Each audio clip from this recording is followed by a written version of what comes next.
ఒక అందమైన అడవిలో చాలా రకాల పక్షులు చాలా సంతోషంగా నివసిస్తూ ఉండేవి. అలా ఒక చెట్టు మీద ఎల్వి అనే ఒక అందమైన పిచ్చుక కూడా నివసిస్తూ ఉండేది. ఎల్వి చాలా మంచిది.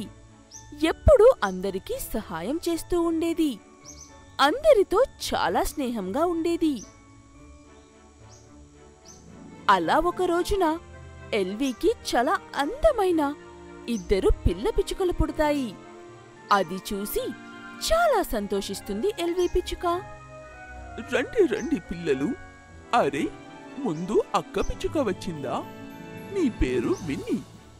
అదిగో తమ్ముడు పిచ్చుక కూడా వచ్చాడు. నీ పేరు మ్యాడీ. మీకు ఈ లోకంలోకి స్వాగతం అని చెప్పి తన పిల్లల్ని చూసి చాలా మురిసిపోతుంది ఎల్వి పిచ్చుక.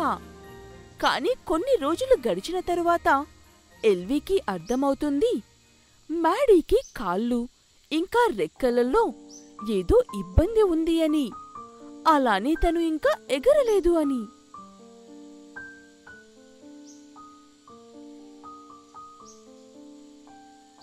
అమ్మా, అక్క చూడు ఎంత బాగా ఎగురుతుందో. నేను కనీసం నిలబడలేకపోతున్నాను. నేను ఇంకా ఎగరలేనా అమ్మా? ఆ మాట విని ఏం చెప్పాలో తెలియక దిగులుగా కూర్చొని ఉన్న ఎల్వి దగ్గరికి డూడు చిలుక వస్తుంది.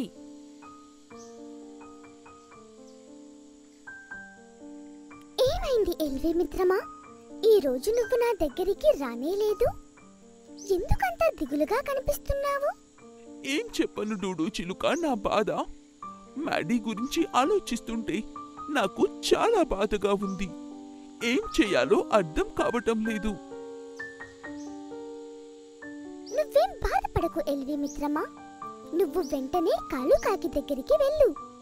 తను మంచి వైద్యం చేస్తాడు మ్యాడీ పిచ్చుకకి.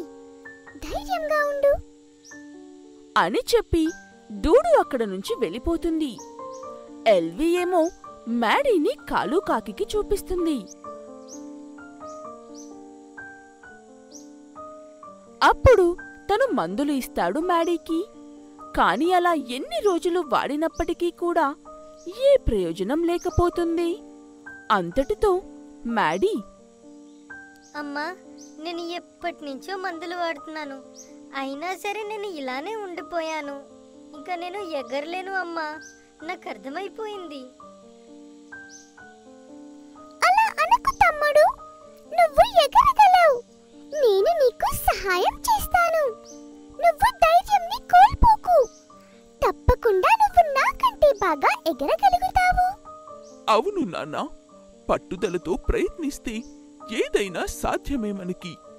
నువ్వు నిరుత్సాహపడకుండా ప్రయత్నించు. ఖచ్చితంగా నీ వల్ల అవుతుంది అని విని ఇంకా ఎల్వి పిచ్చుకలు మ్యాడీ పిచ్చుకకి ధైర్యం చెప్తారు. అమ్మా, అక్క, నాకు లేని నమ్మకం మీకు నా మీద ఉంది. కాబట్టి నేను తప్పకుండా ప్రయత్నిస్తాను. ఖచ్చితంగా ఎగిరి చూపిస్తాను. ఆ మాట విని ఎల్వి చాలా సంతోషిస్తుంది. విని ఏమో తనకి ఎగరడం రోజూ నేర్పిస్తూ ఉంటుంది. అలా కొన్ని రోజులకు మందులు వాడుతూ అలానే సాధన చేస్తూ మ్యాడీ పిచ్చుక చక్కగా ఎగరడం నేర్చుకుంటుంది. అలా విన్నీ పిచ్చుక చెప్పిన విధానంగానే తనకంటే బాగా ఎగరగలుగుతాడు.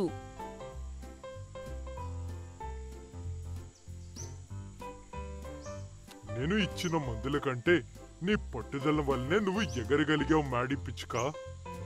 దేనికైనా పట్టుదల ఉంటే చాలు అని నిరూపించా నువ్వు. పట్టుదల, కృషి ఉంటే ఖచ్చితంగా సాధించగలం కాలు అంకుల్. కానీ మా అమ్మ, అక్క ప్రోత్సాహం కూడా నాకు గట్టి బలాన్ని ఇచ్చాయి. థ్యాంక్ యూ అక్క. థ్యాంక్ యూ అమ్మా.